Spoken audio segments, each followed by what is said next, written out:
everywhere, GBS.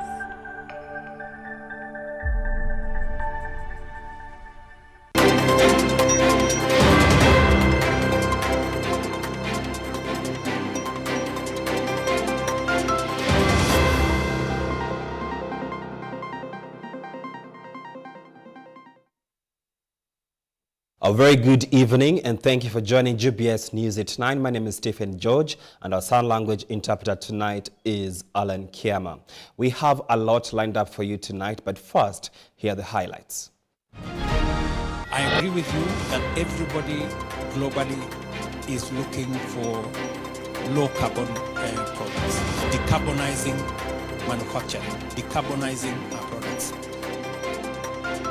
Focus on governance. No 2027. This is the call Ruto made to Kenyans living in the diaspora.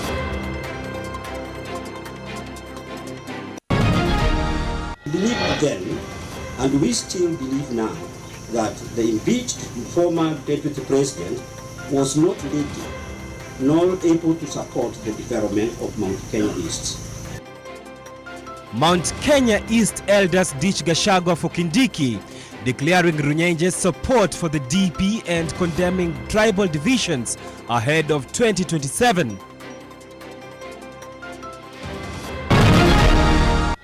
Profound transformation of Port-au-Prince. The capital city was for all intents and purposes paralyzed by gangs and Port-au-Prince is now effectively run by gangs, driving record displacement and spreading violence into previously safe areas. Now in sports, Harambee Stars gears up for CECAFA Four Nations Cup, expected to face regional rivals Tanzania, Uganda and Sudan as warm-up for the upcoming 2024 CHAN, hosted in East Africa.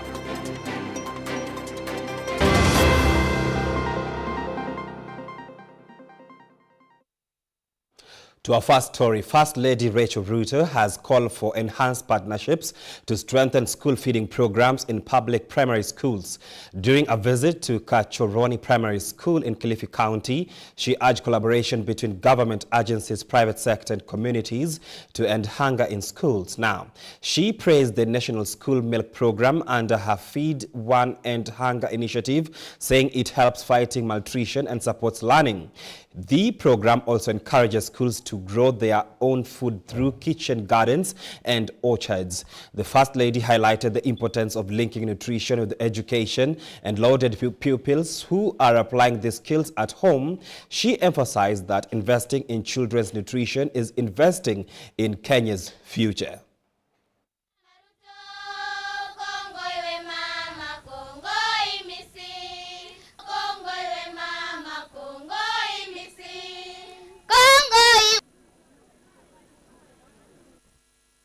Our mission at Feed One End Hunger is centered around empowering schools to cultivate and produce their own food sustainably, creating an independent relationship between education and nutrition.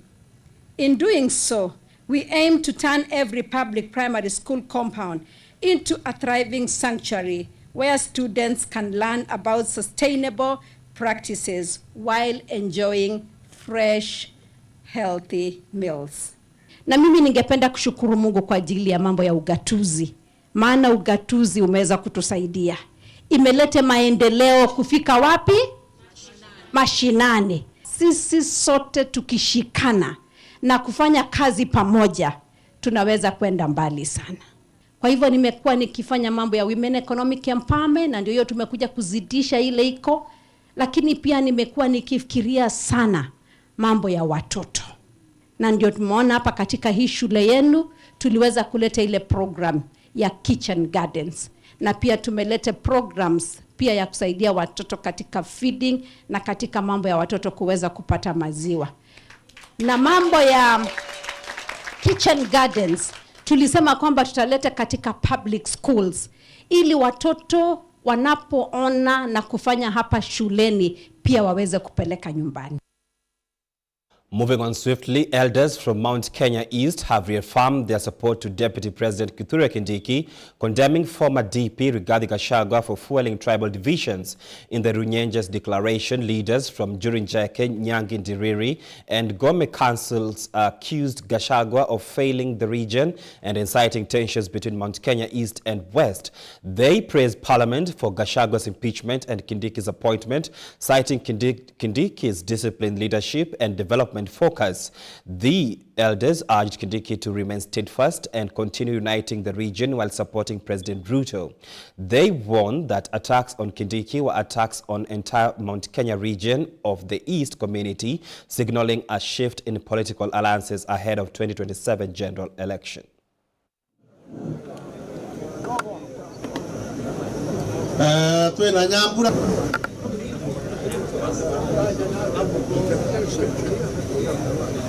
Believed then, and we still believe now, that the impeached former deputy president was not ready nor able to support the development of Mount Kenya East. Instead, he blocked progress for our people. We chose to support Professor Kithure Kindiki, who was then serving as Interior Cabinet Secretary. We asked him to be our voice and to work closely with His Excellency President William Ruto to help bring development to our region. In the last 8 months, Deputy President Kindiki has shown hard work, respect, and true leadership. He is focused on development and has brought back discipline to the office of the Deputy President. Sundry, we have seen the impeached former Deputy President and his allies continue to insult and attack Deputy President Kindiki and leaders from our region. This is wrong. It is not just politics. It is disrespect to the people of Mount Kenya East and to Kenyans as a whole. After Rigathi Gachagua failed to lead our region's development agenda and turned against President William Ruto and even began fighting Mount Kenya MPs, including those from his own backyard, we noted he started dividing our region and bringing confusion, and therefore distanced ourselves from him and his style of leadership. The insults, attacks, and attempts to undermine Deputy President Professor Kithure Kindiki must stop. We shall not allow our region to be taken back to dirty politics and fights that do not help our people. Tunasimama imara kumuunga mkono Rais William Ruto, naibu Profesa Kithure Kindiki na serikali ya Kenya Kwanza. Pia tunasimama na viongozi wote waliochaguliwa na walioteuliwa kutoka Meru, Embu na Tharaka Nithi. Yeyote anayewashambulia anatuvamia sisi wote na anapinga haki yetu ya kidemokrasia kuchagua viongozi wetu. Tunamuomba naibu rais Profesa Kithure Kindiki aendelee kwa imara, mwaminifu na mwenye msimamo, aendelee kushirikiana na rais kuleta maendeleo katika kila pembe za Kenya.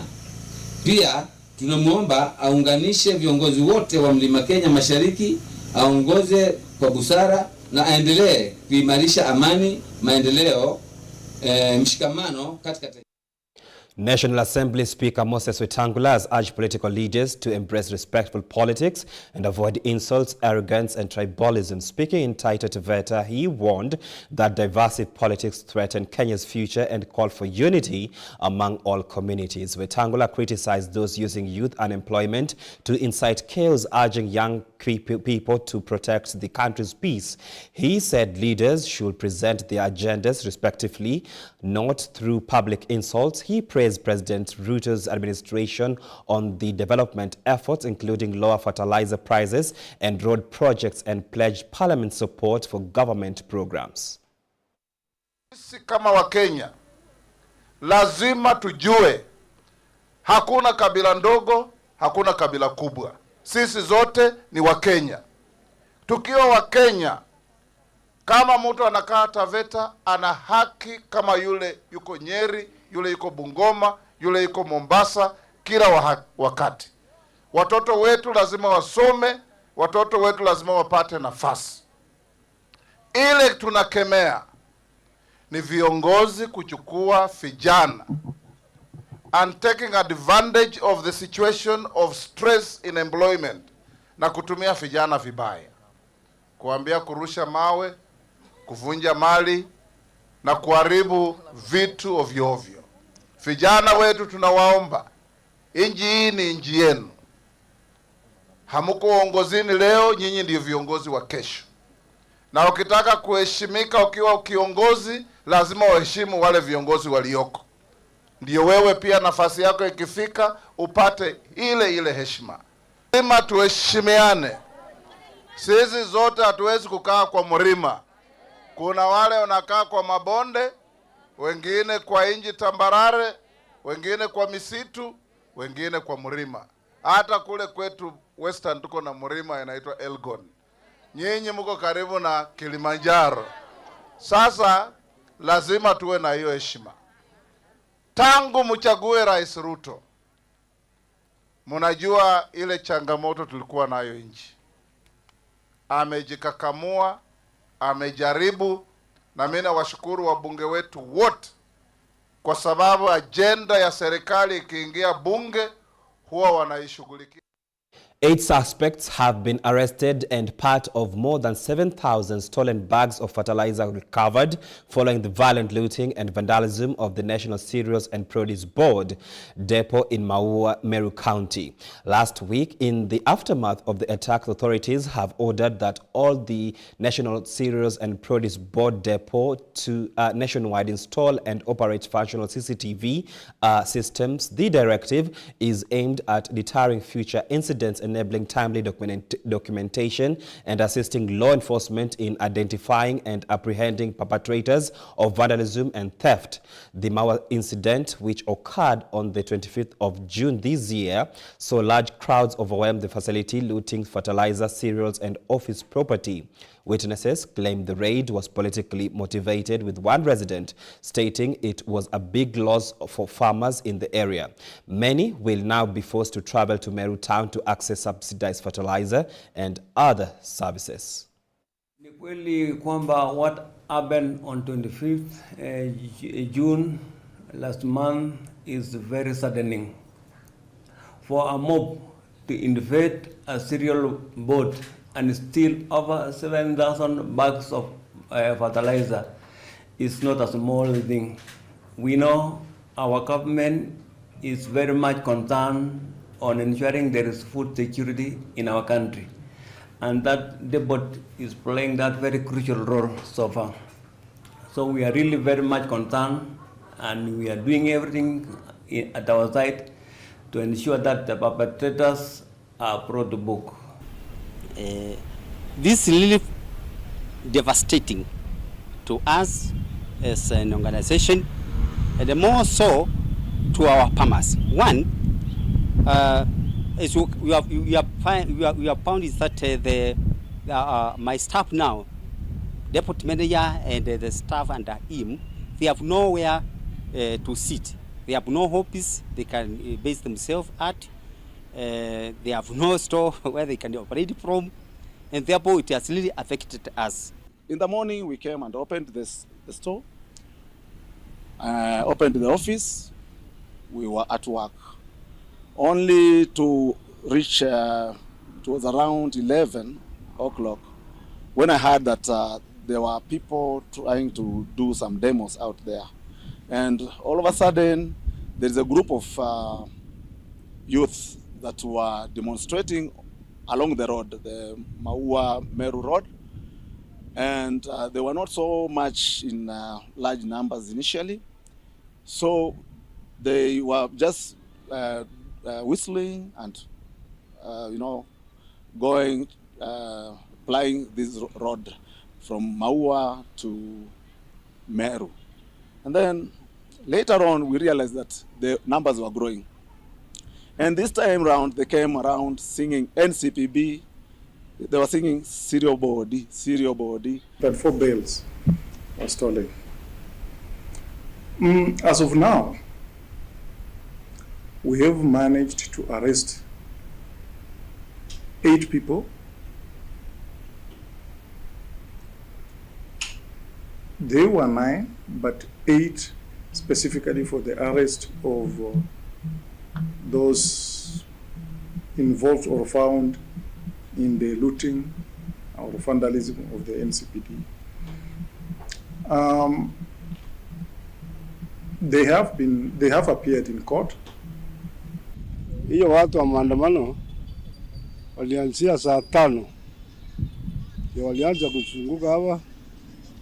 Lakini wakuja kuvunja store hapa walikuja kama saa 7 hivi.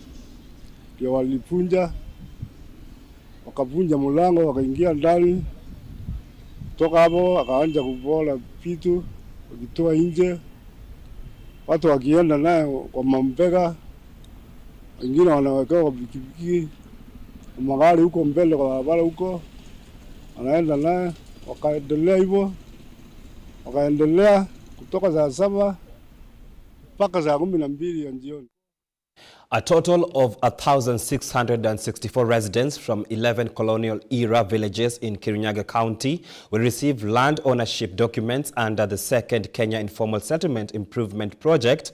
The project is funded by the World Bank, the African Bank, the EU, and the Government of Kenya, aiming to improve land tenure security in the informal settlement.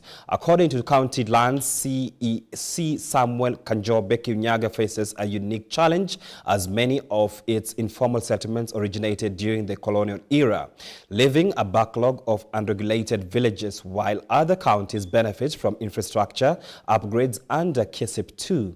Kirinyaga is still focused on land regularization and documentation. Residents have welcomed the initiative, saying it will help resolve boundary disputes, securing public spaces, and enable access to loans and services. The county is also resettling 35 families on government land as part of the program, paving the way for formal titling.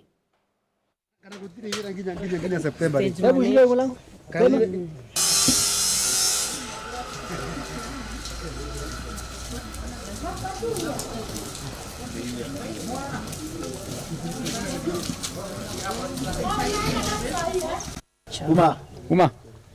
Ukaruta ugete. Ukana huko.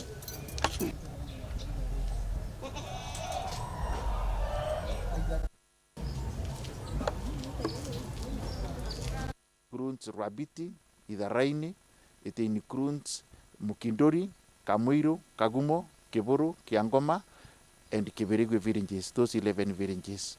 Na tunafurahia sana kuona ya kwamba tunatoa title deed na hii serikali ya Mzee Ruto, President Ruto.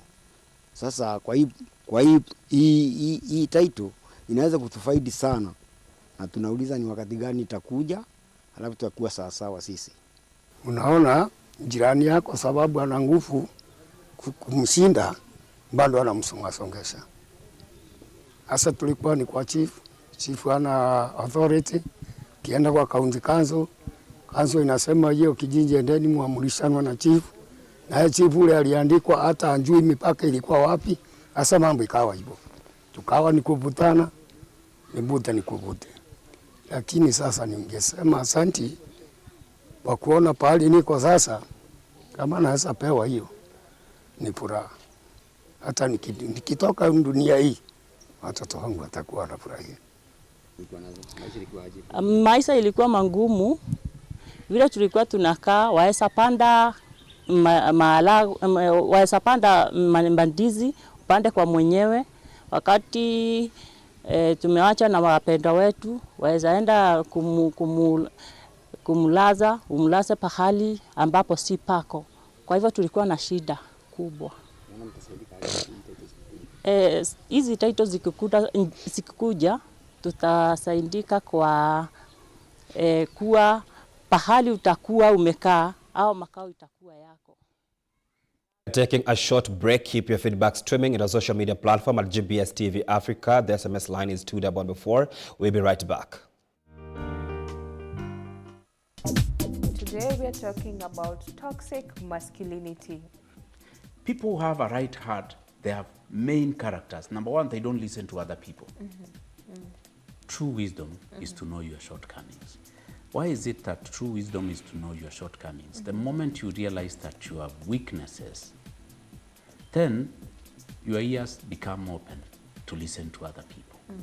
One, if you want to grow, you have to associate yourself with people who are better than you. True. You know, everybody who is listening to you, they may pretend that they're listening to you. There are 5 ways of listening. Number one, there is ignore, pretend, selective, attentive, and then empathic listening. Have you ever met with a person who, before even you start giving a story, they say, iyo najua, and then they start speaking about it. It's as if you want, who was speaking? Who brought up the story? You know, when you speak a lot, you speak things that you are not supposed to speak.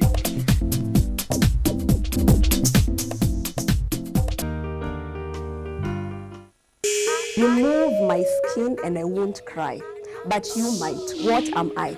Are you still practicing art ukifanya your engineering? Umezimix ama umeenda tu fully on art? Sasa najua, hebu kwanza tutajia, because najua huwezi taja wote. Just some of the people some of the celebs wenye umeweza ku reveal your art to them. J. Kroba, bibi yake. Hiyo siku walifurahia mbaya. Na mimi nilikuwa emotional mbaya sana. Lilia. Go and check that video, guys. Nililia mbaya. I was seeing kuna place ulikuwa unasema like Biendo alikusaidia sana in building your career. Unaweza tuambie hiyo moment venye ilikuanga? We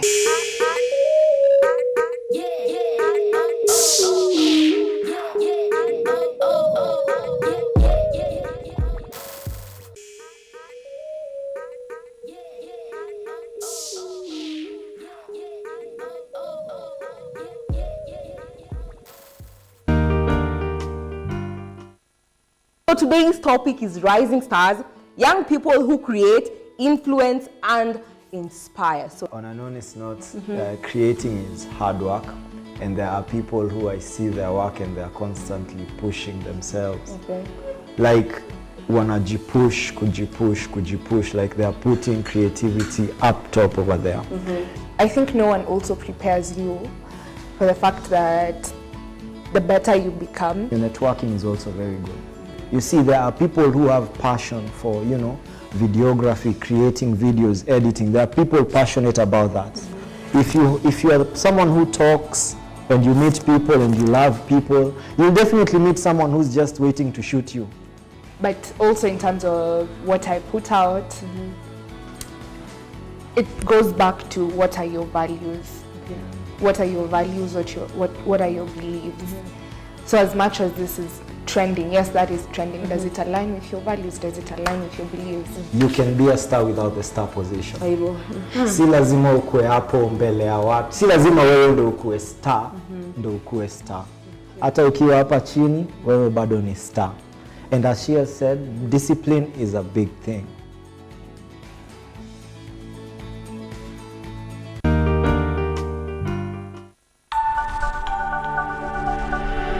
Everywhere, GBS.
Hello, my name is Nyabio.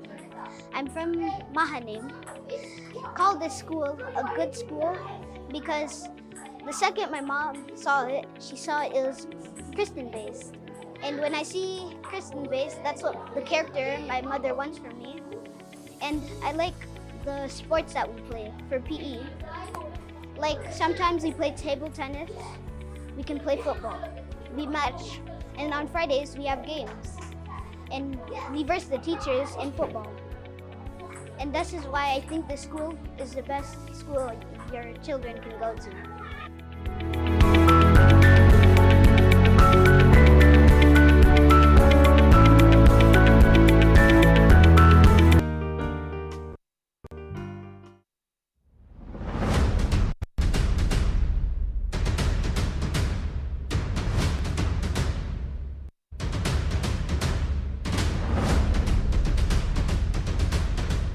Mahali ambapo nakukaribisha tena kwa mpigo tena zaidi kila siku ya Jumamosi.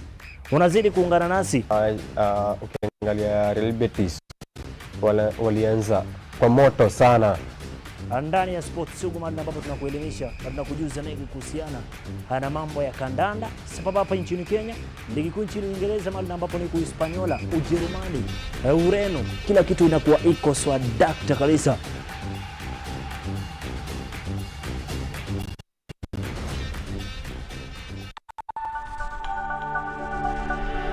Everywhere, GBS.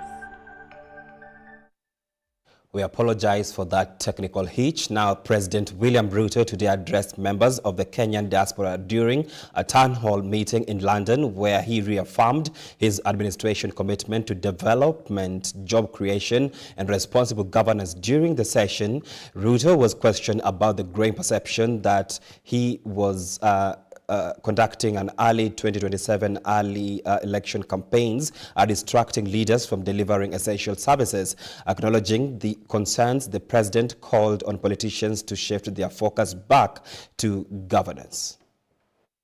But to our politicians, and in general, from both sides of the equation, why do you put Kenya in perpetual campaign mode? This is why we don't get to hear the good news that we've had today.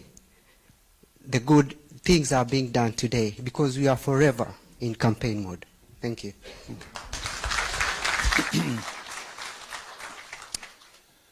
Well, the question on politicians, I don't know who is going to answer.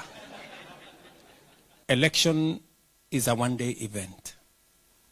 Kenya is work in progress every day. You know? So I think you're speaking to many of us in very profound ways that we have a country to mind. But elections are once in 5 years.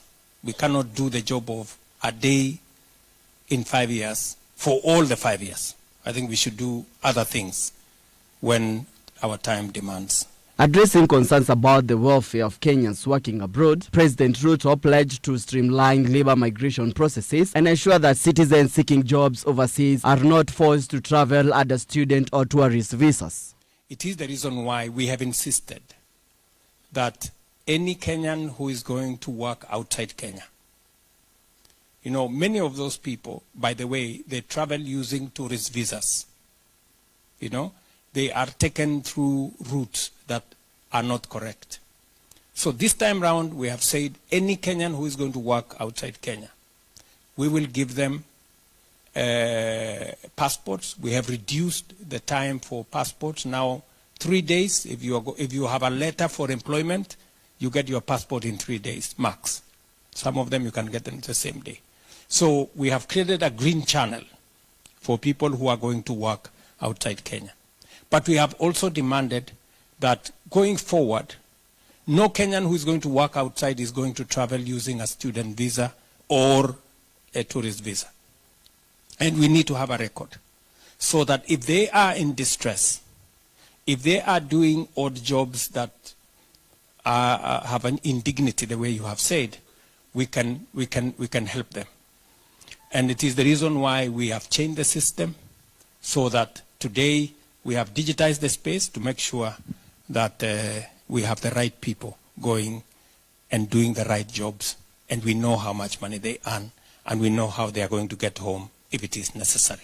In line with his visit's broader agenda, Ruto also held discussion with the Tony Blair Institute to explore strategic cooperations. The talks focused on governance reforms, economic partnership, and capacity building. The president further emphasized Kenya's global competitiveness in green manufacturing, reaffirming the country's commitment to decarbonization and sustainable development. I agree with you that everybody globally is looking for low carbon products, decarbonizing manufacturing, decarbonizing our products. And we are at a very good advantage in Kenya because even if we process our goods and services, we can be the destination for green energy. And with green energy, you end up with green products. Ruto's UK tour continues as part of effort to deepen diplomatic ties, attract investments, and engage the Kenyan diaspora in country's development agenda. Reporting for GBS TV, I'm Paul Elmine. Haiti's gangs have gained near total control of the capital, and authorities are unable to stop escalating violence across the impoverished Caribbean nation. Senior UN official warned in Haiti a record number of people have been displaced from their homes. Port-au-Prince is now under control of criminal groups who are expanding attacks not only into surrounding areas but beyond into previously peaceful areas. Gada Wali, Executive Director of the UN Office on Drugs and Crime, told the UN Security Council, as Susan Nganga reports. The United Nations has issued a grave warning that gangs now exert near total control over Haiti's capital, Port-au-Prince. An estimated 90% of the city is currently under the influence of violent criminal groups, marking a dramatic escalation in the country's ongoing crises. Across Port-au-Prince and beyond, gangs have expanded their reach into southern Haiti, once considered safe, and to the east, where key land routes and border crossings are now under siege. And even police and custom officials are frequently targeted. By the profound transformation of Port-au-Prince, the capital city was for all intents and purposes paralyzed by gangs and isolated as a result of the ongoing suspension of international commercial flights into the Toussaint Louverture International Airport. Since then, gangs have only strengthened their foothold, which now affects all communes of the Port-au-Prince metropolitan area and beyond, pushing the situation closer to the brink. With the state's authority crumbling, gangs are now forming parallel systems of governance, filling the vacuum left by weakened public services and collapsing institutions. The United Nations now warns that without immediate international intervention, the complete collapse of state presence in the capital is no longer just a possibility, it's a looming reality.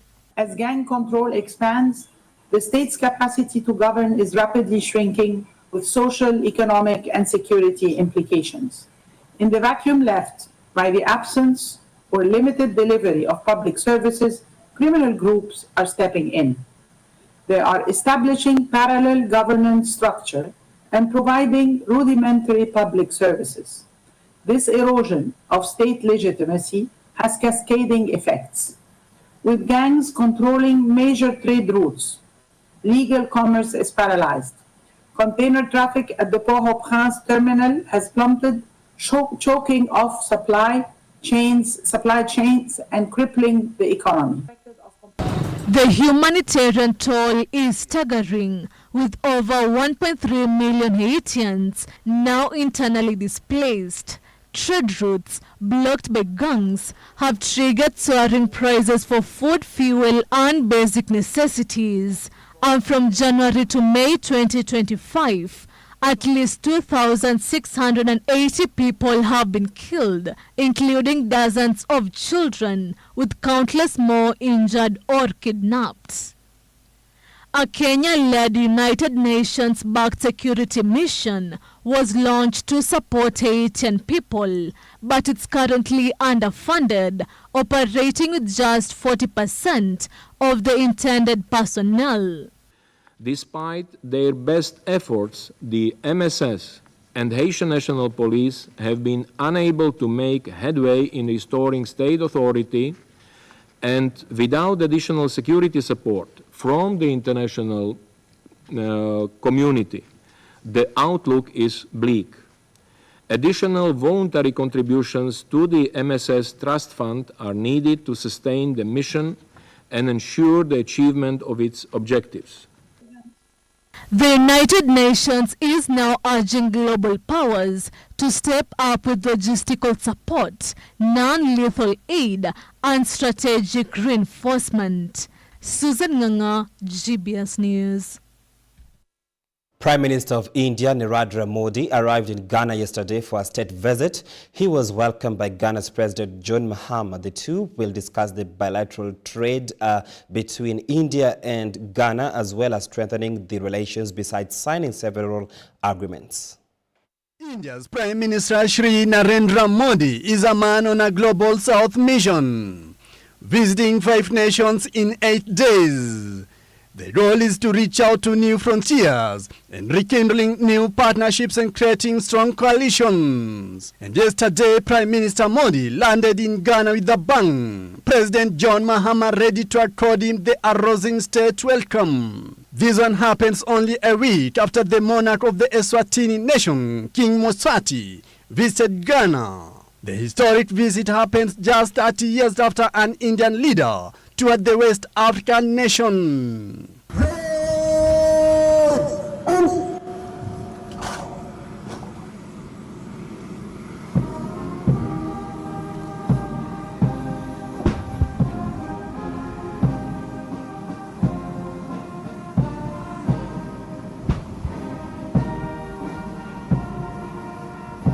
Ghana's President John Mahama conferred Ghana's national honor, the Office of the Order of the Star, on Prime Minister Modi in recognition of his distinguished statesmanship as an influential global leader.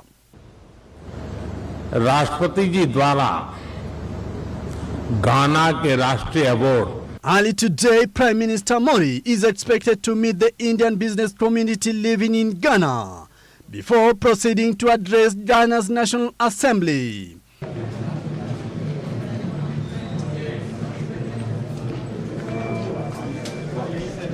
We can let them delegates. They'll be going the motorcade. They'll be going the motorcade. Sir, please. Thank you. As well, he will tour the Kwame Nkrumah's Mausoleum, a memorial park. Several memorandum of understandings on trade will be signed with the two leaders on trade cooperation between the two countries. Good evening, compatriots from the media fraternity, and welcome to this press conference. It's an honor for me to address you on this historic landmark visit to Ghana of the Honorable Narendra Modi, the Prime Minister of India, the first of its kind in 30 years since the visit to Ghana by His Excellency P.V. Narasimha Rao in November 1995. This visit is a testament to the deep-rooted historical ties between Ghana and India, founded on the visionary leadership of Ghana's first president, Dr. Kwame Nkrumah, and India's Prime Minister, Pandit Jawaharlal Nehru, as well as the ever-growing strong bonds of friendship and cooperation which exist between our two sisterly countries for the mutual benefit of our people. This visit is a significant honor considering the fact that it is the first leg in the Africa visit of His Honorable Prime Minister Narendra Modi on his 5-nation tour, which ends in the BRICS summit in Brazil. The two sides have engaged in significant discussions to deepen cooperation across various sectors of our economy, including agriculture, energy, manufacturing, infrastructural development, human resources. Ayya, me aneje से मेघोहा घाना में जिस आत्मीयता Victor Ding.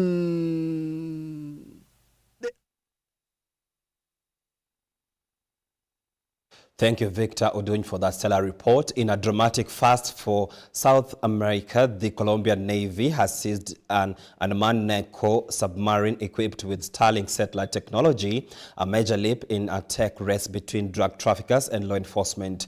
The remote-controlled semi-sub found off Colombia's Caribbean coast on the 2nd of July this year carried no drugs, but officials believe it was a trial run built to transport up to 1.5 tons of cocaine. With Starlink connectivity, the vessel could be operated from afar, evading traditional surveillance. The authorities link it to the Gulf Clan, Colombia's most powerful drug cartel. This is the first non-Starlink-powered narco submarine in the region. Experts warn it marks a shift towards unmanned long-range trafficking. Here is more on the story.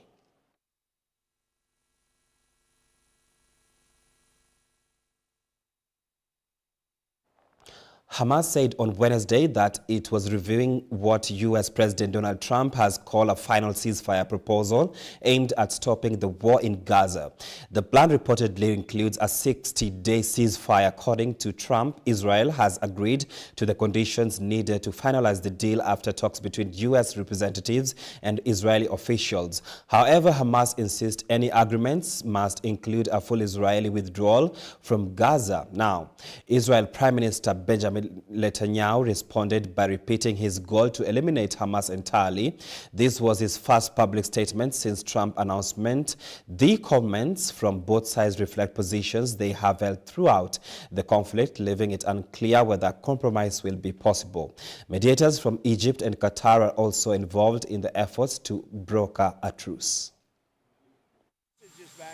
But we're going to talk about that.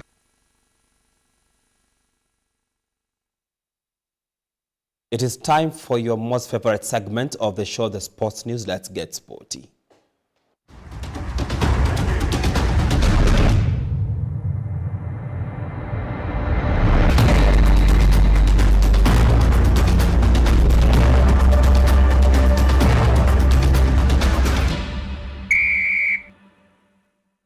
Kenya's sports policy review process hit a major milestone today as Task Force on National Sports Policy and Legislation chaired by John Ohaga concluded its national public participation exercise. The final forum was held on Thursday, on 3rd of July this year at the iconic Kasarani Stadium in Nairobi. Since the launch of the review, the Task Force has traversed the country collecting views from athletes, coaches, federations, and the public on key issues affecting the sports sector, ranging from governance and funding to talent development and athlete welfare. With the public fora now complete, the task force will begin analyzing the feedback to inform new legislation and policy reforms. The final report is expected to pave the way for a more inclusive, accountable, and professional sports environment in Kenya.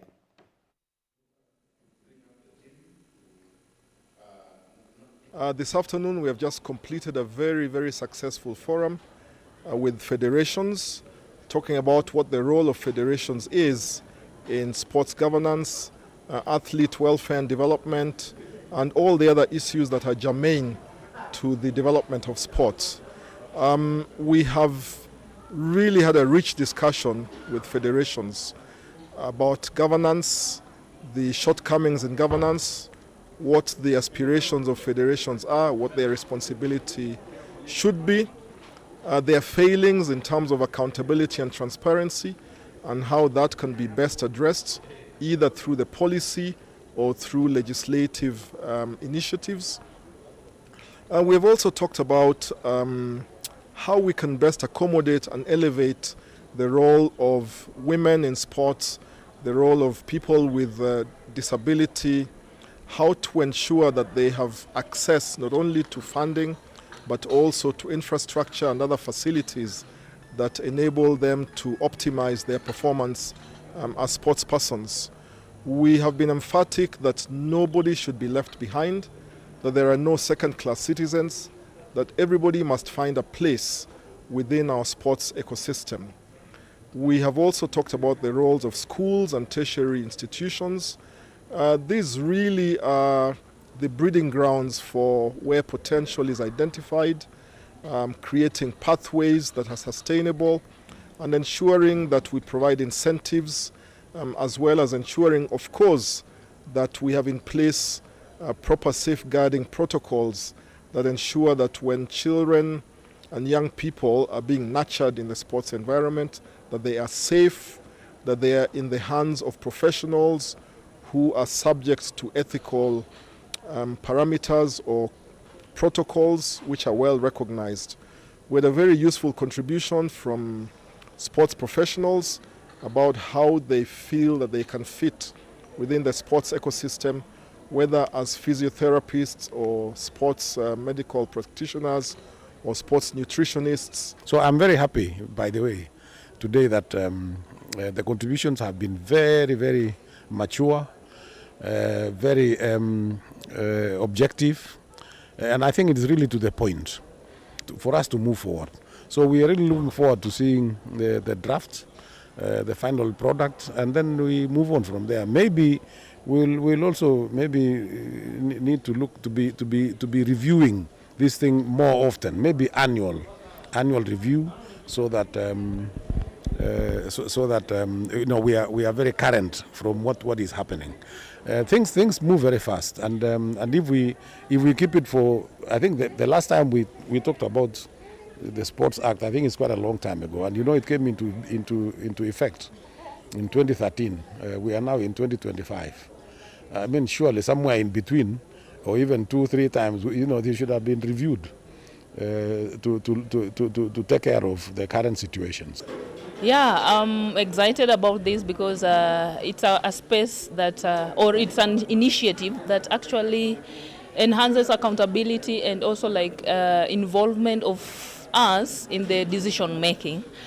However, my desire is to see like our feedback being taken seriously and not just like a space where we give reviews and then what comes out is something else. So we hope that everything that we've shared out will actually be implemented. But one of the things I was also like hoping people will talk about is the emerging sports and the amateur sports. It is something that we are struggling, even as a federation, and I know it's not only jump rope, but even other amateur sports. So like, what is the input? We were looking for something like the input the ministry is looking forward to bring up these amateur sports or upcoming sports to reach the level of other sports. Harambee Stars will take part in the CECAFA Four Nations Cup schedule for the 24th to 27th of July at the Karatu Stadium in Arusha, Tanzania. The tournament will serve a crucial preparation platform ahead of the 2024 African Nation Championships CHAN, which is set to be hosted in East Africa. The four-team competition brings together regional competitors from Kenya, Tanzania, Uganda, and Sudan in a compact tournament that offers teams an opportunity to fine-tune their tactics and access squad depth ahead of the continental showpiece that exclusively features locally based players. Harambee Stars will begin their campaign with a stand test against host Tanzania on Thursday, 24th of July in the second fixture of match day. Earlier on the same day, Uganda will face Sudan in the opening match of the tournament. The format of the competition is straightforward. The winners from match day first will face off in the final on Sunday, 27th of July, while the losing sides will contest on the third place playing off earlier on the same day.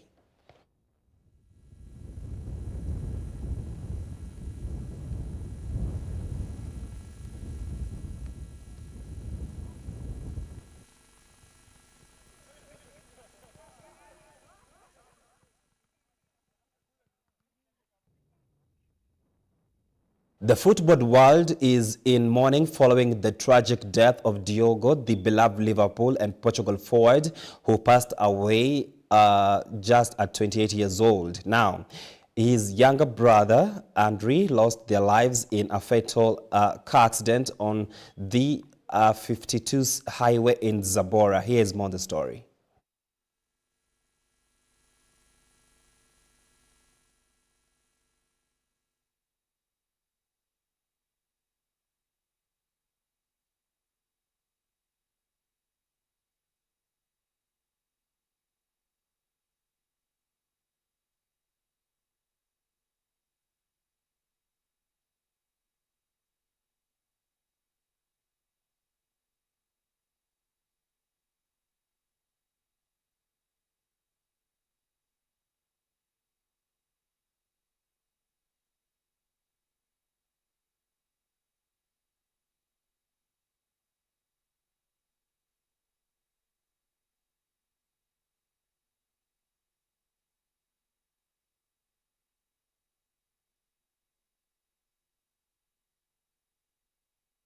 We have come to the end of the news bulletin. It is always a pleasure having you on board. Let's do this again next time, same channel. We make your news our business. My name is Stephen George, and our sign language interpreter tonight has been Alan Kiama. Good night.